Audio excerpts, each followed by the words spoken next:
Hello mga kadonatics, eto ang huling video ni Paulo Tantoco kasama si Lisa Nas mga kadonatics, ang First Lady. Tapos, sabihin mo na hindi part ng entourage si Paulo Tantoco, look at the video. Napaka-close nila dito mga kadonatics, holding hands pa. Diba? Sabi ng palasyo kasi mga kadonatics, lahat ay fake news.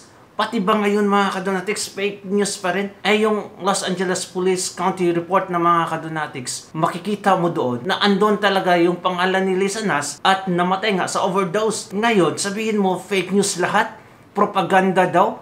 Talaga mga kadonatics, deny to the death talaga tong mga kunghang na mga tao sa palas. Grabe talaga. Eto, panoorin natin mga kadonatics yung video at saka yung statement ng palasyo.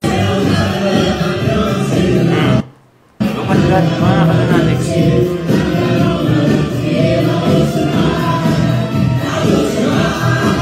No? Grabe, holding hands pa habang sumasayaw. Ganyan sila ka-close mga kadonatics. At sabihin mo na ibang grupo sila? What? At may napansin pa ba kayo dito mga kadonatics? May isang tao pa. Ha? Well-known figure. Well, yung nanalo sa The Voice America mga kadonatics. Kaya ang daming haters din to at walang masyadong supporters sa Pilipinas. Dahil alam nyo ba? Ha? Tinira ang mga Duterte nito. Tapos nakipag-alyado sa mga Marcoses. Kaya, eto. Ha? Kung napansin nyo ha? Balikan na natin yung video. Ito. Look at that! Oh, yung kumakanta mga kadonatics. Nakalimutan ko talaga yung pangalan niya. Bisaya din yan eh. But, see? Nako, baka isa din to sa mga gumagamit mga kadonatics. We don't know, right? Tapos sabihin ng palasyo, peke daw yung report. What? Grabe. Ginawa mong peke yung criminal report ng Los Angeles? Ha? Andon, makikita mo talaga. Andon sa website nila. Kaya, ay nako, ito yung sinabi ni Castro mga kadonatics, the attack dog. Overdose and remains an open investigation. Since he's part of the First Lady's entourage, may we know if the First Lady will comment on this? And from the Malacanang po, the presidential sister released a statement. Senator Amy is calling for a comprehensive report from the palace to dispel further speculation. Nakakalungkot. Nakakalungkot talaga. Kasi mismo ang Malacanang, ang fake news, mismo ang Malacanang sumisira sa Pilipinas. Nakakalungkot talaga, Claire, di ba? Dahil yung mga pribadong tao Pribadong tao? Saan ang pribado doon? na nagluluksa ay nadadamay sa pamumulitika. Ginagamit ng ibang mga obstructionists para masira ang First Lady, ang Pangulo at ang administrasyon na ito. Wow! May masisira pa ba sa sira na mga kadonatics? Ha? Sirang-sira na talaga. Ang ginawa nyo, ha? Mas sinira nyo pa. Ganyan na lang yung ginawa nila mga kadonatics ngayon. Mas sinira pa nila yung imahe nila. Nakakahiya ang kanilang mga ginawa. Kayo. Unang-una, si Mr. Paulo Tantoco ay Ay nako, grabe talaga. Liar talaga mga kadonatics. Deny talaga. hindi po kasama sa official entourage Ayan na. ni FL o ni First Lady ng unang ginang. Nakakahiya dahil gumawa sila ng peking police report. Wow! Andun nga, yung Net25, chinek talaga yung website mga kadonatics at makikita mo doon yung pangalan ni Tantoco. Ha? At yung overdose report. Nako. Naturingan journalist, mga dating spokespersons, hindi marunong mag-imbestiga ng sarili. Hindi sila nagiging journalist, kundi nagiging propagandista Deny pa mo. ng kanilang mga sinusulong na interes. Ang sinasabing police report na naipost sa Facebook ay isang malaking kasinungalingan. Naku, sarap talaga kurumusin mga kadonatics. Sobrang talaga pagsisinungaling nitong taong to. Of course, commanded by her amo. Kahit kayo po mismo ay maaaring mag-imbestiga sa nasabing lugar, sa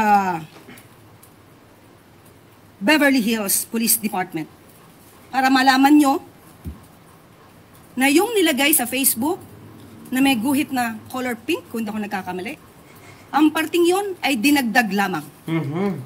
nag-start ang mga salitang, and I quote, "And the cause of initially suspected to be drug overdose," up to the word "Miro," yan po ay dinagdag lamang. Ito ay mga gawain upang masira Grabe ha. ang unang ginang, ang Pangulo. Ito siguro mga tao itong mga kadonatics, kahit caught in the act na, ayaw pa rin aminin na nagsisinungaling o ginawa nila yung bagay.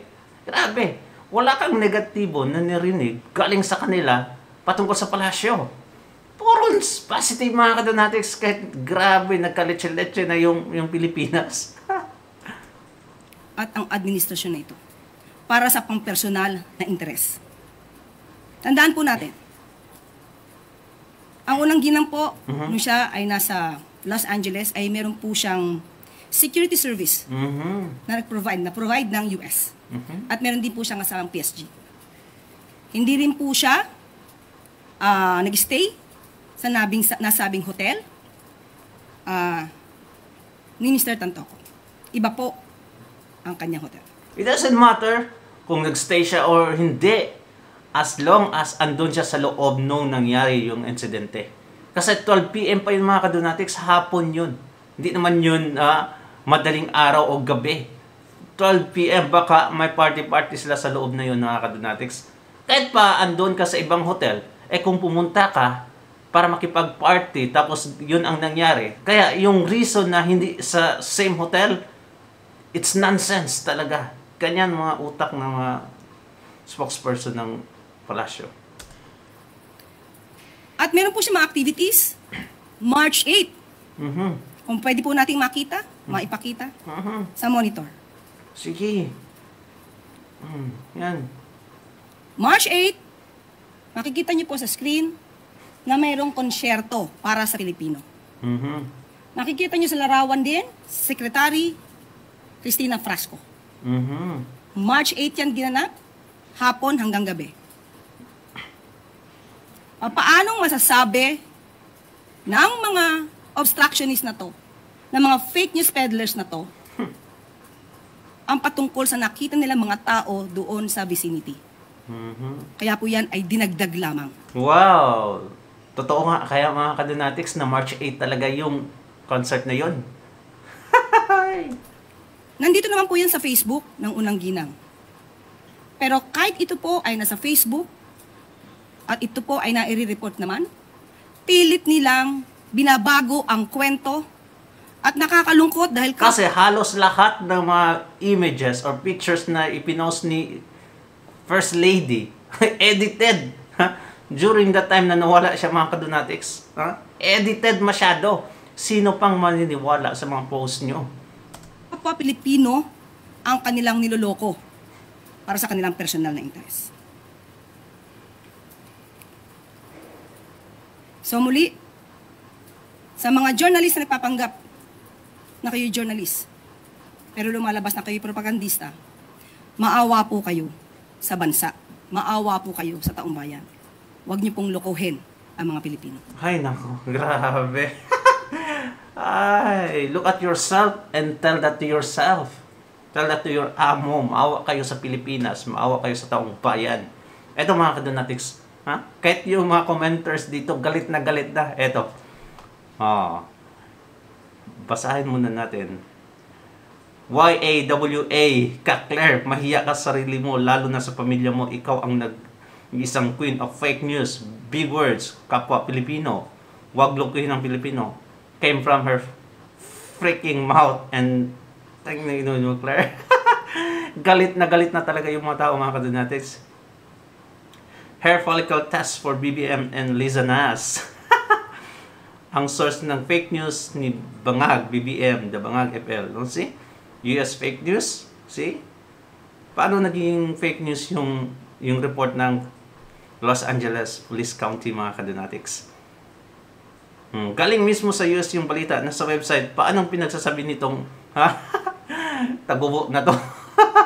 Hindi na need, sir. Dahil sirang-sira na. Yun talaga. Di ba? Grabe. Sobra talaga ang garapalan nitong mga spokesperson ng palasyo. Yung isa, sinabi na private matter daw. Hindi mangingialam. Ha? Walang statement. Ngayon, nung naglabas ng statement, mga kadonatics, grabe talaga. Makikita mo talaga sa kanya mga labi na napaka-fake news talaga. Lahat naman sinasabi mga kadonatics, ewan ko kung may isang tama. Kaya, ay, nakakalungkot talaga na ganito yung mga liderato natin sa Pilipinas. Last na kayo. Last na to. Ay, isang malupit ang comments naman mga kadonatics patungkol kay Claire. Ay nako. Thank you so much and God bless you. Amping.